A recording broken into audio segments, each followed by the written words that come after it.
다음으로 정자계입니다. 정전계하고 비교해 주시면 되는데, 정자계는 정지에 있는 자석의 공간이라고 먼저 생각해 주시면 되겠습니다. 일단 우리가 n극이다라고 하면은 n극에서 이렇게 자기력선이 나오죠. 네, 자기력선이 나오는데, 이러한 공간은 우리가 정자계다라고 일단은 기억을 해 주시고요. 그래서 자기라는 것은 뭐냐면 세 조각이나 세 괄호를 끌어당기는 성질을 자기라고 하고요. 자석, 뭐 아시겠죠? 이런 것을 자석, 자기의 성질을 가지고 있는 물체. 자력, 예, 힘입니다. 힘. 자석이 다른 물체에 끼치는 힘. 자극, 자기의 세계가 가장 강한 부분으로서 자극이라는 것을 요런 부분 있죠. 예, 요런 부분은 자극. 자하는 자극의 자기랑. 우리 앞에서 정전기 할 때는 Q 쿨렁이었습니다. 이것이 전기량이었고, 이것과 비교되는 게 M 웨바하고 자기량이 됩니다. 자기량. 이렇게 비교를 해주시고, 그 다음에 투자율이 있습니다. 투자율 뮤 헬리퍼 메타는 앞에서와 비교되는 것이 뭐냐면 유전율 엡실론 페러퍼 메타가 됩니다. 유전율은 뭐였냐면은 우리가 여기서 전하를 얼마나 축적하느냐 하는 것을 얘기하고, 여기에서 투자율이라는 것은 헬리퍼 메타요. 자속이라는 것을 얼마나 발생시킬 수 있느냐 하는 것을 우리가 투자율이라고 합니다. 그래서 우리가 에피런 제로는 36파이분의 10의 마이너스 9성이었죠. 공기 중에서의 유전율. 여기에서 공기 중에서의 투자율은 얼마냐? 4파이 곱하기 10의 마이너스 7승입니다. 유전율과 비교해서 외워주시기 바라고, 비투자율을 여기에서 비유전율이 있었던 것에 비해서 여기에서는 뮤S 비투자율이 있습니다. 네, 비투자율이고, 전체 투자율 여기는 에피론 제로는 엡실론은 엡실론 제로 곱하기 엡실론 S였던 것에 비해서 여기서 전체 투자율은 뮤는 뮤 제로 곱하기 뮤 S, 이런 관계가 된다. 그래서 이런 부분은 앞에서 했던 정전계와 비교하면서 하는 것이 가장 효과적이다라고 말씀을 드립니다. 그 다음에 쿨롱의 힘이 있었죠. 우리가 전계에서 쿨롱의 힘 F는 얼마였다? F는 4파이 엡실론 R 자승분의 Q1, Q2였는데, 자계에서는 뭐가 달라질까요? F는 4파의 엡실론 대신에 뮤예요. 뮤 R 자승분의 Q1, Q2 대신에 M1, M2 이렇게 됩니다. 쿨롱의 힘도 마찬가지로 똑같아요. 여기에서는 Q1, Q2 사이에 작용하는 힘이었다면 여기는 M1, M2 사이에 작용하는 힘, 이렇게 되겠습니다. 그리고 요것을 계산을 해보면 4파이 뮤분의 1, 여기 뮤의 뮤제로 값인 4파이 곱하기 10을 마이너스 7승을 대입해보면 4파이 곱하기 4파이 곱하기 10의 마이너스 7승 하면은 6.33 곱하기 10의 4승이 된다는 겁니다. 그 다음에 여기에서 전계의 세기에서 4파이 엡실론 R 자승분의 Q였습니다. 여기에 단위가 볼트 퍼 메타인데, 자계에서는 전계의 세기가 아니라 자계의 세기를 우리가 H라고 합니다. 자계의 세기를 H는 똑같죠? 4파이 뮤 R의 자승분의 M이고요. 얘가 전압 퍼 메타죠. 볼트 퍼 메타는 전압 퍼 메타인데, 여기는 전류 퍼 메타입니다. 암페어 퍼 메타요. 그래서 자계의 세기도 이렇게 나오고, 개념은 동일합니다. 개념 동일합니다. 그 다음 자속 밀도. 우리가 전속이 뭐요? Q 쿨렁이었죠. 전속과 대응되는 것이 뭐다? 자속인데, 우리가 전기에서는 전기량과 전속을 똑같이 Q로 뒀습니다. 그런데 자기에서는 자속을 더 많이 사용합니다. 그래서 자속을 따로 파이 웨바는 m 웨바와 같습니다. 즉 자기량과 자속이 같은데 기호를 다른 것을 사용합니다. 왜 그러냐면 이 자속은 우리 전기를 하면서 전속은 자기약에서만 잠시 사용하는데요. 자속은 자기약뿐만 아니고 뭐 전기기기나 다른 과목에서도 많이 사용하기 때문에 특별히 파이 웨바라고 합니다. 자속. 그 다음에 전속 밀도 D 있었죠. 쿨롱 퍼 메타 제곱의 전속 밀도가 있었는데 여기와 비교했어서 B 웨바 퍼 메타 제곱, 즉 뭐다? 전속 밀도와 자속 밀도가 됩니다. 자속 밀도해서 이렇게 되고, 우리가 D는 앞에 D는 엡실론 E가 있었죠. 따라서 비교되는 게 뭐다? D는 엡실론이면 B는 엡실론 대신에 뮤, E 대신에 H가 되는 거죠. B는 뮤 H라는 공식이 나오게 됩니다. 요거 다시 말씀드리지만 전개와 자개는 서로 비교하면서 정리하시는 게 가장 효과 좋은 방법이다라고 말씀을 드리고요. 그 다음에 중요한 개념이 이겁니다.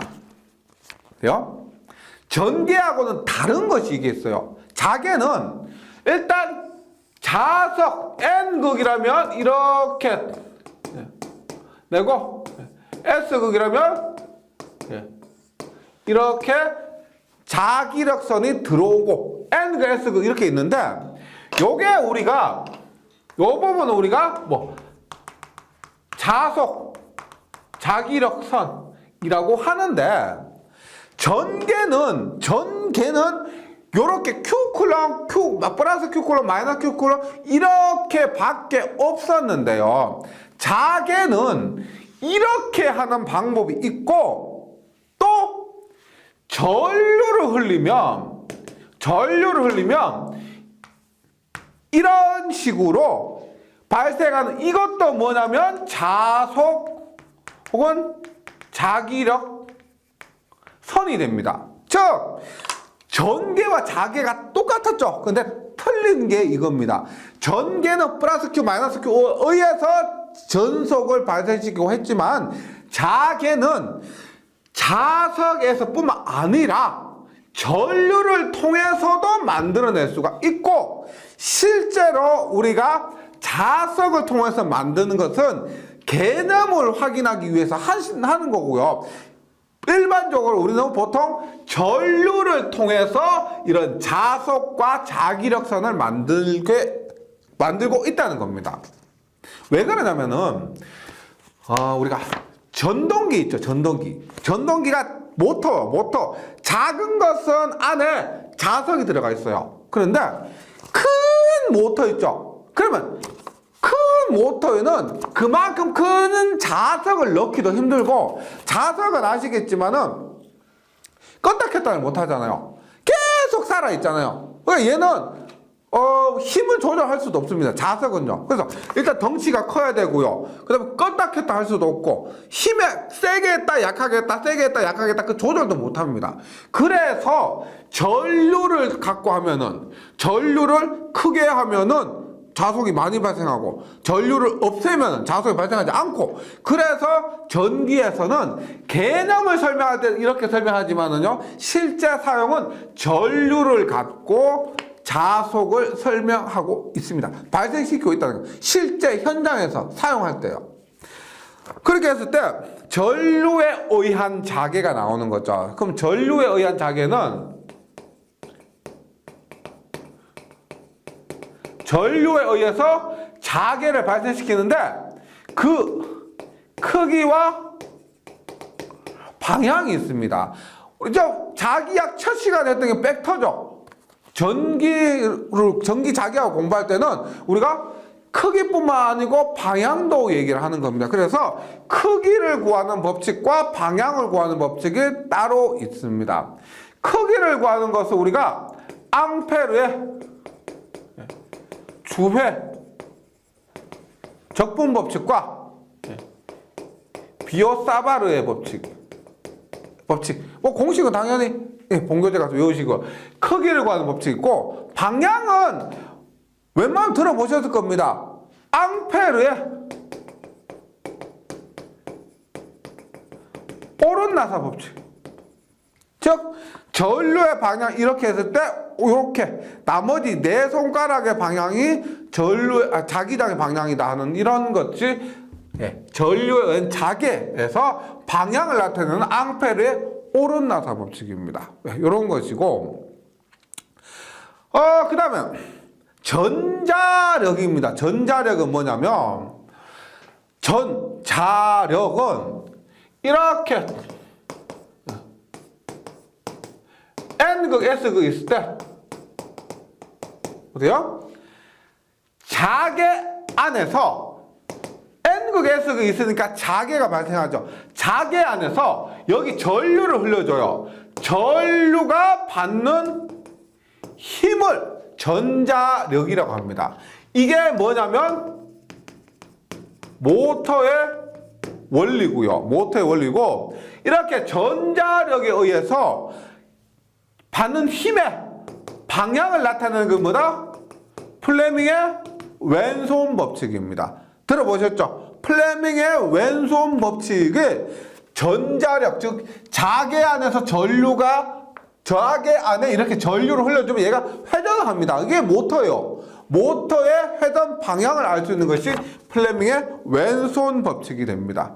FBI 해서 엄지가 왼손, 오른손 말고 왼손 이렇게 해가지고 FBI에서 뭐 힘의 방향, 전류의 방향, 자계의 방향 이렇게 해주시면 되고, 이것도 방향은 플레밍의 왼손 법칙이고요. 크기는 F는 BIL 사인 세타입니다. B는 자속의 세기, I는 전류의 세기, L은 이 길이에요. 그리고 그 자계와 이것이 이루는 각도 있죠. 각도의 사인 값이 플레밍의 그 전자력의 크기를 구하는 공식입니다. 어차피 제가 공식을 그렇게 연연하지 않은 이유는 지금 외우셔봤자 까먹기 때문에요. 이런 것들 한번 들어보시는 것만으로도 효과 좋습니다. 전자력이었고, 그 다음에 자성체와 자기애로 보겠습니다. 자성체와 자기애로.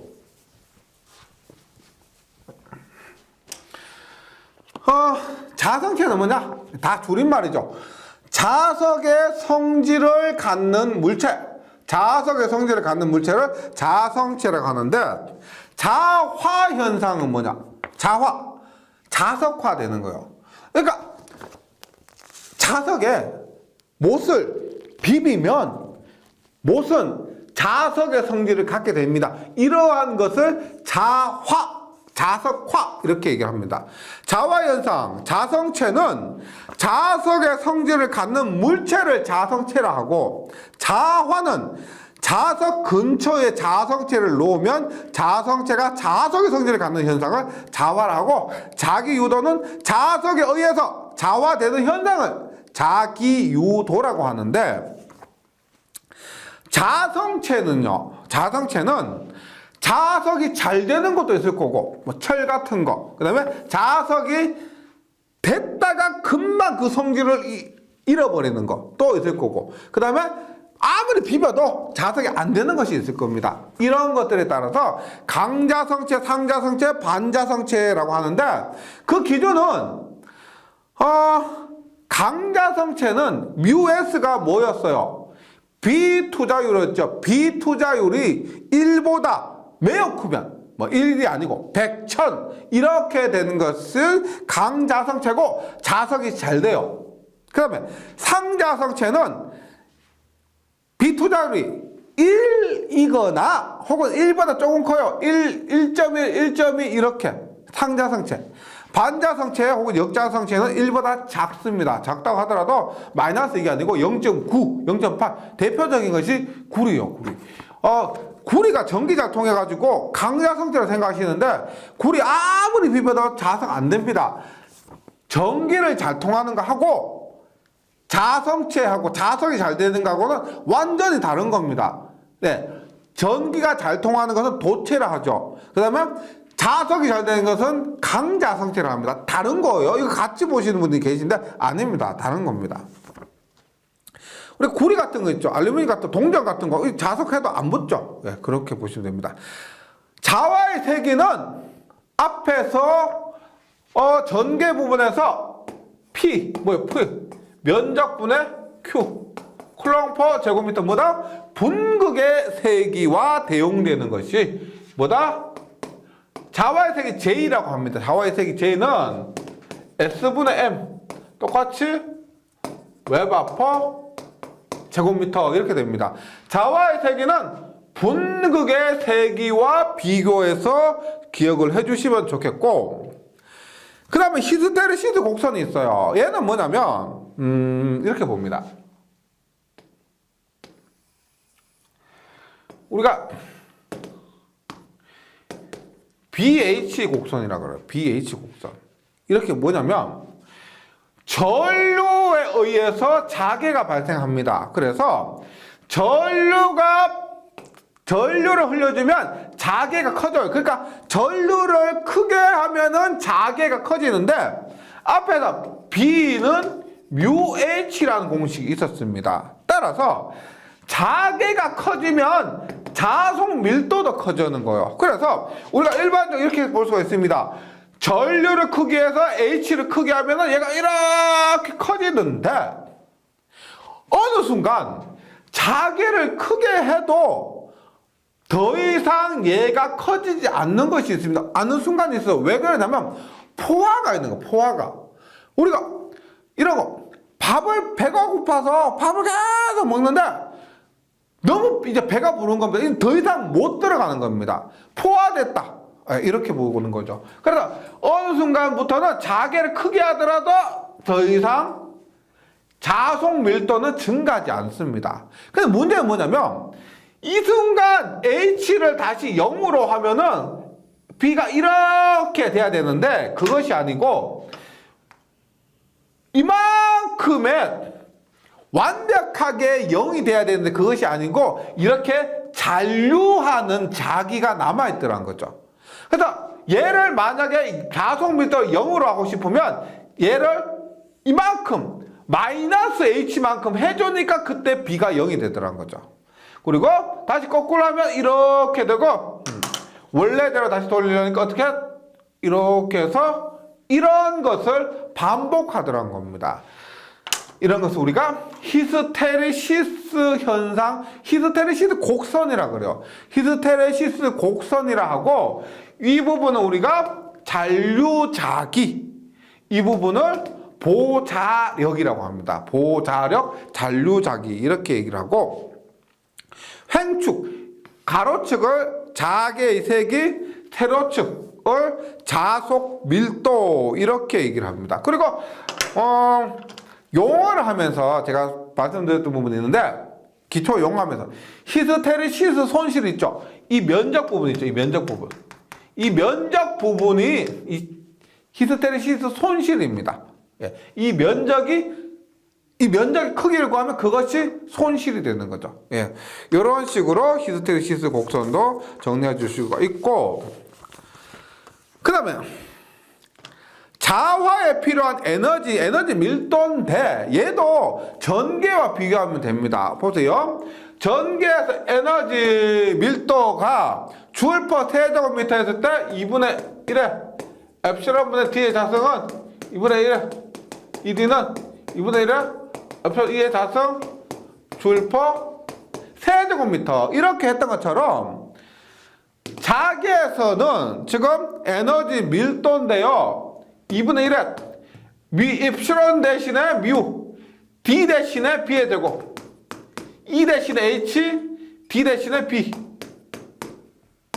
엡실론 대신에 뮤, E 대신에 H의 자성해서 같이 외워주시면 되겠습니다. 이렇게 공부해 주시고, 그 다음에 최적당 에너지 혹은 면적당 힘도 앞에서 했던 것과 동일합니다. 최적당 에너지와 면적당 힘. 이렇게요. 그 다음에 전기에서 없었던 것이 뭐냐면 하지 않았던 거. 전기에서는 우리가 앞에서 전개는 있죠. 우리 전류를 했는데 이런 식으로 된 회로 이런 식으로 된 회로를 전기회로라고 해요. 전기회로. 이것은 우리가 회로 이론 과목에서 다루게 됩니다. 전기회로는 회로 이론 과목에서 다루게 됩니다. 그 다음에 이것과 대응되는 것이 뭐냐? 자기회로인데 자기회로는 전기 기기 시간에 또 다루게 됩니다. 자기회로는요. 그런데 전기 기기 시간에 회로 이론처럼 복잡한 것을 다루는 것이 아니고요. 전기회로와 자기회로는 유사한 것도 있고 다른 것도 있습니다. 근데 앞에서 했던 것과 비교하면 되는데 조금만 구분을 해주시면 되겠습니다. 일단 전기회로를 앞에서 하지 않았지만 이것은 모두 회로 이론 과목으로 넘깁니다. 여기에서는 자기회로를 전기기기 시간에 하지만은 개념 정도만 한번 살펴보도록 할게요. 그러면 어떤 거냐면 전기회로는 건전지에다가 꼬마 전구 연결하는 그런 전압을 가하면 불이 들어오고 이런 것을 전기회로로 가는데 자기회로는 이렇게 봅니다. 가장 대표적인 것이 변압기인데 이런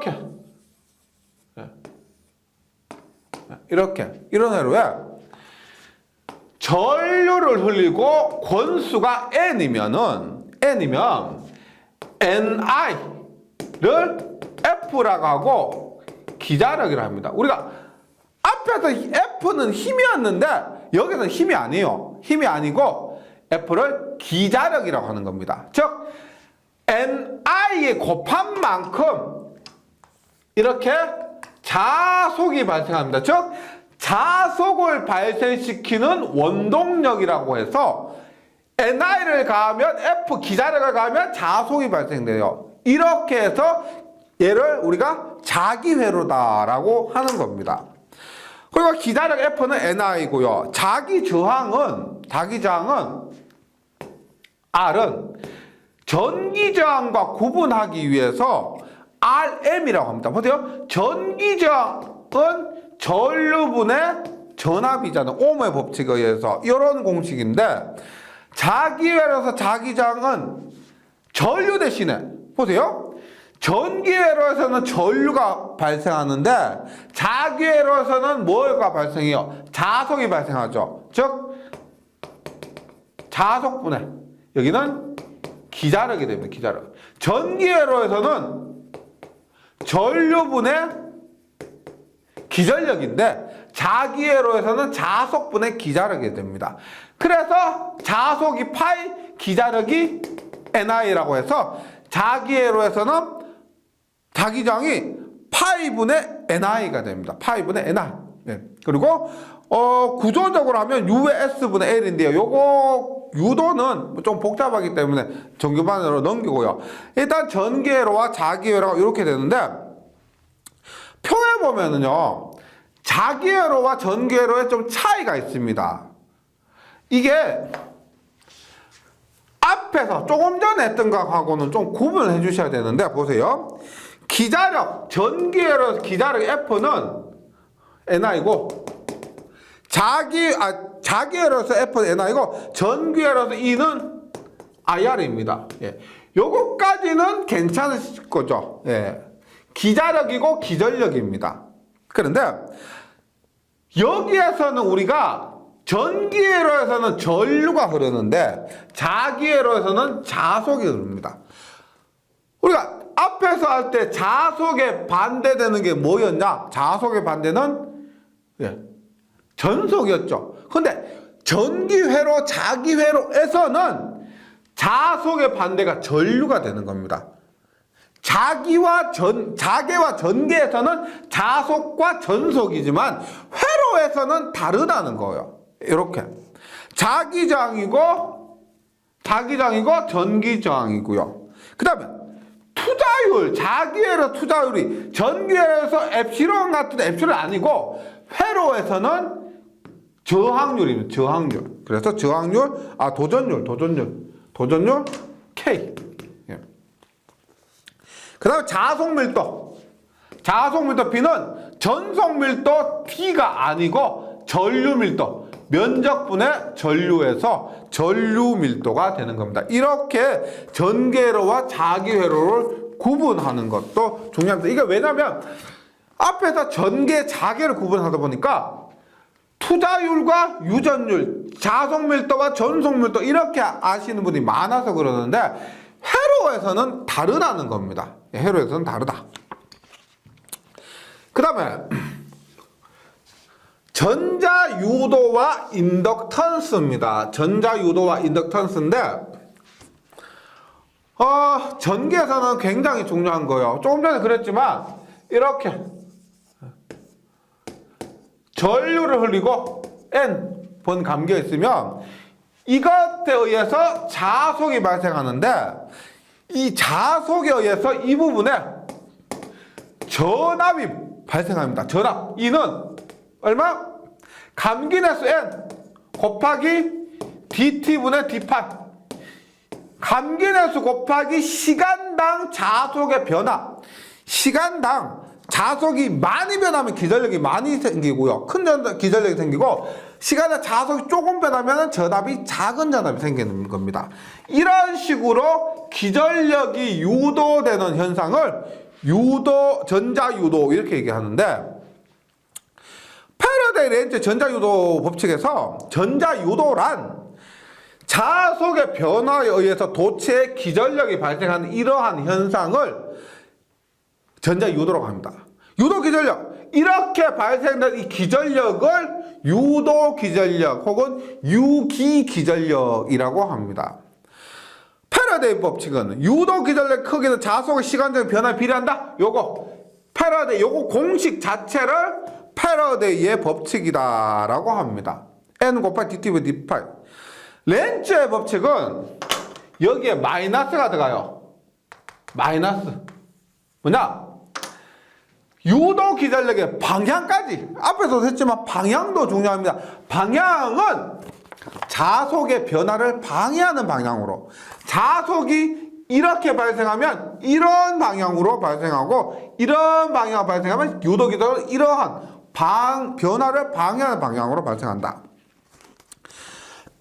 이것이 렌즈의 법칙입니다. 그래서 패러데이 렌즈의 법칙은 패러데이 렌즈의 전자유도 법칙은 결과적으로 E는 마이너스 N dt분의 d파이고 요 부분이 패러데이의 법칙, 요 부분이 렌즈의 법칙 합쳐서 패러데이 렌즈의 전자유도 법칙이라고 합니다.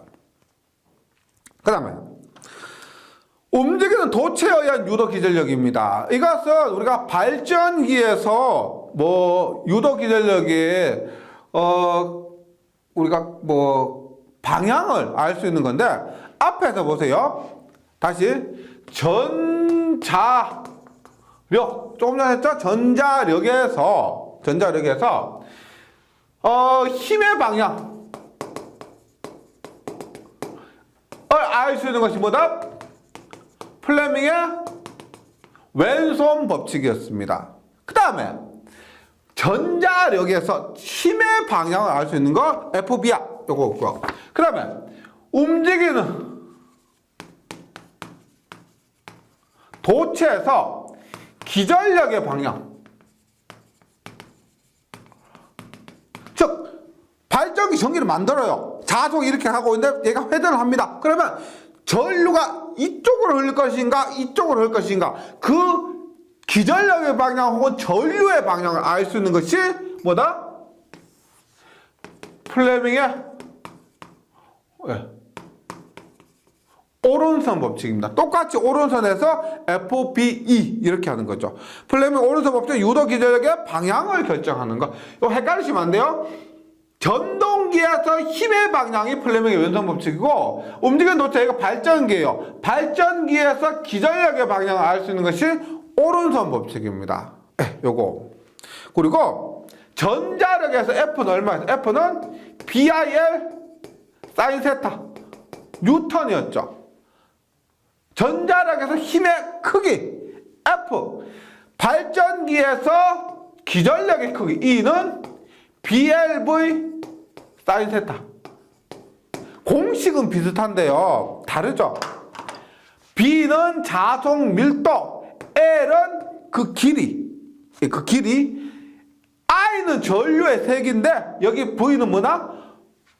회전 속도입니다. 회전 속도. 회전 속도에 의해서 이만큼의 기전력의 크기가 발생한다는 겁니다. 유도 기전력의 크기. 그 다음에 인덕턴스가 있습니다. 인덕턴스는 이렇게 보시면 돼요. 인덕턴스는 요 그림을 우리가 앞으로 많이 그릴 건데, 내가 여기 전류를 흘립니다. 전류 흘리면 여기에서 자속이 얼마나 발생하느냐, 이것을 우리가 자기 인덕턴스 L이라 그래요.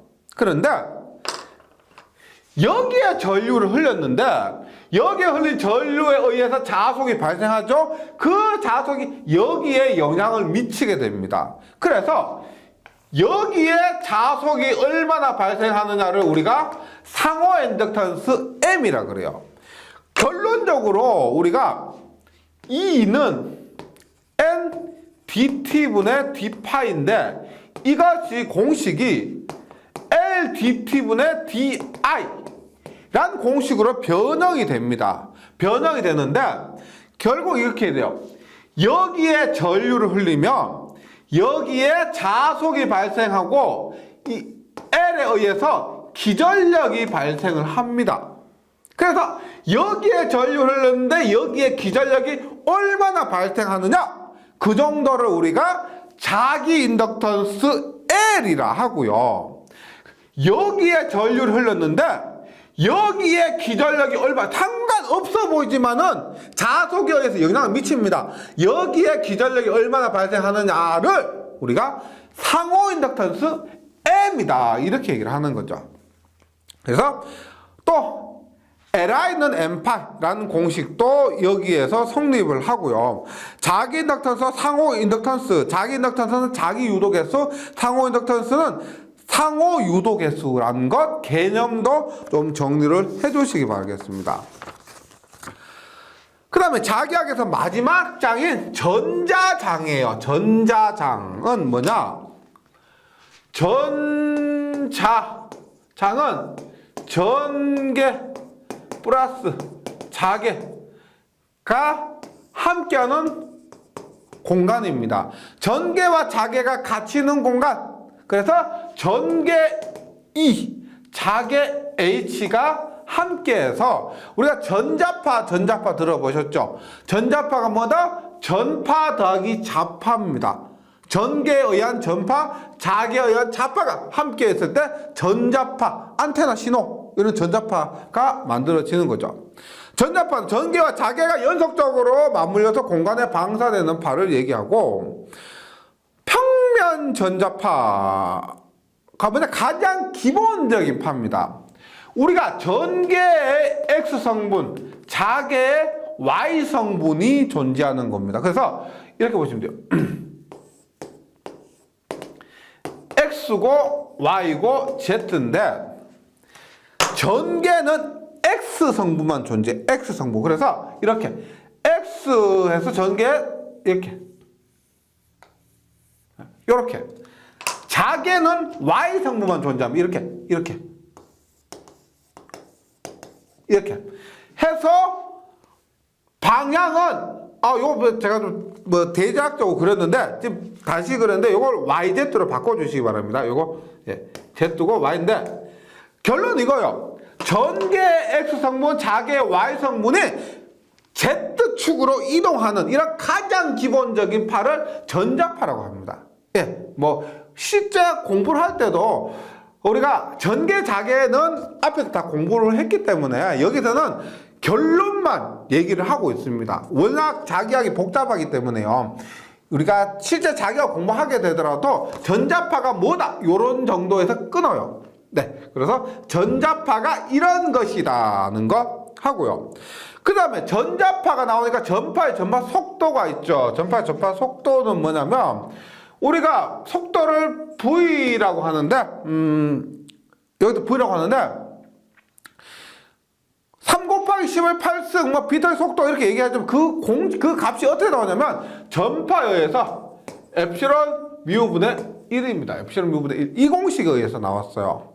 여기에 공기 중이라면 엡실론 제로 뮤 제로분의 1이고 엡실론 제로는 얼마? 8.85 곱하기 15 마이너스 12승 뮤 제로는 48 곱하기 15 마이너스 7승 대입을 하면은 이 값이 3 곱하기 15의 8승 미터 퍼 세커가 나오는 겁니다. 전자파의 속도 3 곱하기 15의 8승 이렇게 되고 만약 공기 중이 아니라면은 엡실론 S 뮤 S가 있죠. 루트의 엡실론 제로 뮤 엡실론 S 뮤 제로의 뮤 S 분의 1이다 보니까 엡실론 S와 뮤 S가 남아있어서 18승 곱하기 엡실론 S 뮤 S 분의 1 이러한 값이 됩니다. 뭐 3 곱하기 10의 8승이라는 값은 워낙에 좀 상식적으로요 많이 나옵니다. 예전에 우리가 TV 프로그램 1대 100 이런 데 있죠. 그런 곳에서 이런 정도 상식적으로도 나옵니다.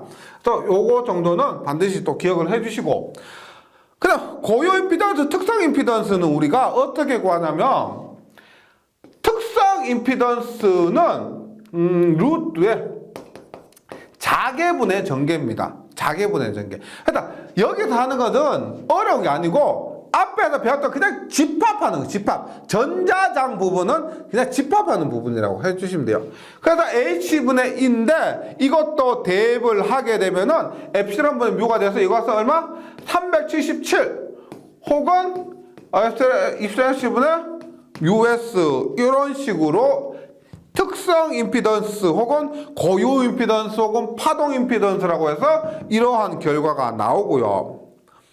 그 다음에 포인팅 벡터는 뭐냐면은 이런 거예요. 포인팅 벡터는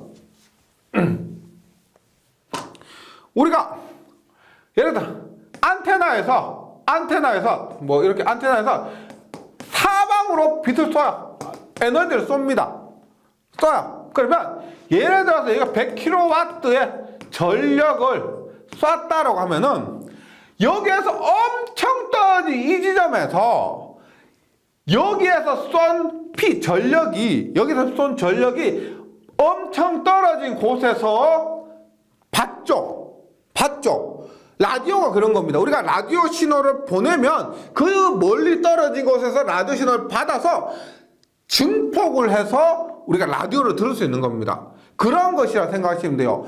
이런 곳에서 전력 P를 쐈을 때 이곳에서 얼마의 전력을 받느냐는 것을 포인팅 벡터라고 하는데 포인팅 벡터 이 지점에서 전력 그래서 포인팅 벡터를 우리가 보통 P라고 하는데요. 포인팅 벡터 P를 E 크로스 H라고 합니다. 전개와 자개의 벡터곱을 하면 이것이 포인팅 벡터인데 이 값이 면적분의 전력이 되는 거예요. 요거 좀 헷갈리실 건데 요거 전력이라 보시고 얘하고는 다른 겁니다. 포인팅 벡터는 면적분의 전력이 되는 거예요. 면적분의 전력. 전체 면적분의 전력이 되고 그래서 면적은 9의 면적이죠. 그래서 4파이 R의 자성이고 전력은 뭐 요것은 제가 포인팅 벡터를 P로 했는데 보통 얘를 전력을 P로 하고요. 포인팅 벡터를 S라고 많이 나타냅니다.